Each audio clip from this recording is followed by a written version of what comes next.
केंद्रीय कामगारांच्या संदर्भातले जे काही खटले दावे आहेत हे पाहण्यासाठी जे जज पाहिजे ते जजच नाहीत, नियुक्तीच नाही. त्यामुळे अनेक खटले राज्यात प्रलंबित आहेत आणि केंद्राच्याच न्यायालयामध्ये नव्हे तर राज्याच्या औद्योगिक न्यायालयात सुद्धा अनेक जागा खाली आहेत. अनेक न्यायालयांमध्ये कामगार न्यायालय असेल, औद्योगिक न्यायालय ज्याच्यामध्ये जजच नाहीये. तर मग अशा परिस्थितीत कामगारांनी जायचं कोणाकडे?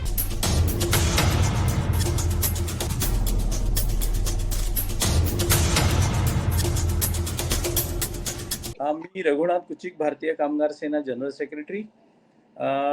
राज्यातील केंद्रीय आस्थापनातील कामगारांच्या संदर्भात मी माननीय केंद्रातील कामगार मंत्री आहेत मनसुखजी यांना पत्रव्यवहार केला होता. त्याच्या मागचं मुख्य कारण असं होतं की या ठिकाणी ज्या राज्यामध्ये केंद्रीय कामगार आयुक्तांच्या आधिपत्याखाली ज्या संस्था, कारखाने किंवा इतर ह्या आहेत आस्थापना, यामधील कामगारांच्या प्रश्नाच्या संदर्भात ज्या वेळेस व्यवस्थापन किंवा कंपनीचे अधिकारी तुम्हाला प्रतिसाद देत नाही, अशा वेळी अनेक काही खटले असतात, दावे असतात, ते कामगार आयुक्तालय सेंट्रल म्हणजे केंद्रीय यांच्याकडे दाखल होतात समेटासाठी.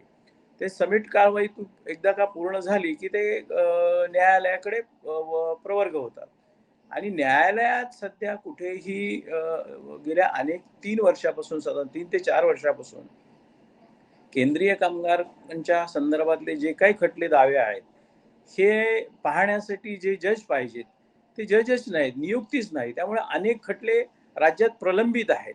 एकीकडे कंत्राटी कामगारांची पद्धत वाढते, समेटात काही कारवाईमध्ये जर कामगारांना न्याय मिळाला नाही तर अशा अनेक खटले हे केंद्रीय कर्मचाऱ्यांच्या औद्योगिक न्यायालयात जातात. आणि या संदर्भात अशाच पद्धतीचं गुजरातमध्ये सुद्धा ही परिस्थिती होती. पण गुजरातमध्ये हे खटले सर्व राज्यातील औद्योगिक न्यायालयाकडे वर्ग करण्यात आले. म्हणून मी अशी केंद्राला मागणी केली होती माननीय मंत्री महोदय मनसुख यांच्याकडे की महाराष्ट्रात सुद्धा केंद्रीय आस्थापनातील जे प्रलंबित खटले आहेत, आपल्याकडे जज नसल्यामुळे आणि अधिकचा स्टाफ नसल्यामुळे हे सर्व दावे या ठिकाणी आपण राज्यातील औद्योगिक न्यायालयाकडे प्रवर्ग करावेत. परंतु त्यांनी त्यासाठी थोडासा नकार दिला. ते म्हटले असं केलं तर शक्य नाही. पण त्यांनी एक मान्य केली मागणी की केंद्रीय न्यायालयामध्ये म्हणजे सेंट्रल हाऊस की जे जज नाही आहेत ते जज नेमण्याची मात्र आम्ही या ठिकाणी तात्काळ व्यवस्था करतो, अशी त्यांनी मागणी केली. परंतु ही जरी असली तरी मुळात आता नवीन कायद्यामध्ये सुद्धा कामगार न्यायालयात तुम्हाला 2 जज असणार आहेत. एक तर याच का न्यायालयात जज नाहीत, आता ह्या नवीन कायद्यांमुळे सुद्धा जज कसे ते अपॉइंट करू शकतात. रिटायर्ड जजची त्या ठिकाणी नेमणूक होत असते. तर हे मनुष्यबळामुळे अनेक खटले कामगारांचे न्याय प्रविष्ट आहेत. 4-4, 5-5, 10-10 वर्ष जर यांना न्याय मिळणार नसेल तर मला असं म्हणणं की तुम्ही नवीन कायद्यात जे बदल केले त्याच्यात निरीक्षण बंद केलंय, त्यामध्ये कामगारांच्या शोषणाची व्यवस्था निर्माण झाली आहे.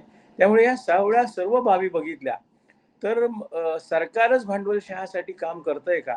आणि एकीकडे सरकार भांडवलशाहासाठी काम करतं आणि दुसरीकडे केंद्रीय कामगारांच्या आस्थापनामधील कर्मचाऱ्यांची सुद्धा अनेक पदांनी शोषण होत आहे.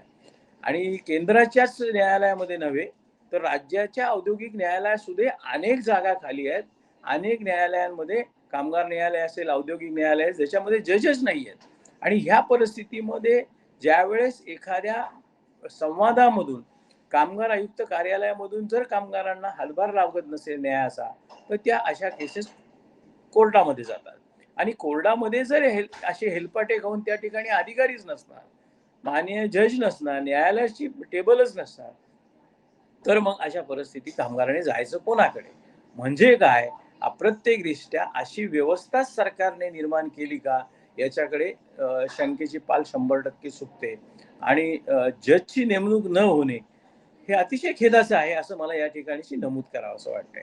परंतु एक दुसरी स्वागतार्ह बाब आहे, उशिरा का होईना माझ्या पत्राला उत्तर देत केंद्रीय मंत्र्यांनी हे सांगितलं की महाराष्ट्रातील औद्योगिक न्यायालय जे आहे केंद्राशी संबंधित त्याच्यामध्ये आम्ही जज साहेबांची नेमणूक करू. पण हे बोललंय ते किती दिवसात पार पडेल याची खात्री काही सांगता येत नाही, एकंदरीत सरकारचा कारभार पाहता, असंच मला या ठिकाणी नमूद करावं वाटतंय. परंतु अनेक कंत्राटी कामगार आता दररोज वाढत आहेत, त्यांचे दावे प्रलंबित आहेत, त्यांना न्याय कधी मिळणार? आस्थापनांची निरीक्षणाची सोय बंद केली, ते निरीक्षणं कधी होणार? सेफ्टी आणि ऑडिटचा प्रश्न आहे, तो कधी होणार? अशा अनेक बाबी प्रलंबित आहेत. त्यामुळे आत्ता ह्या सगळ्या बाबीचा उद्रेक जर कामगार वर्गात येत्या काही काळात झाला, त्याला जबाबदार कोण? तर अप्रत्यक्षतः नव्हे तर प्रत्यक्ष जबाबदार सरकार आहे.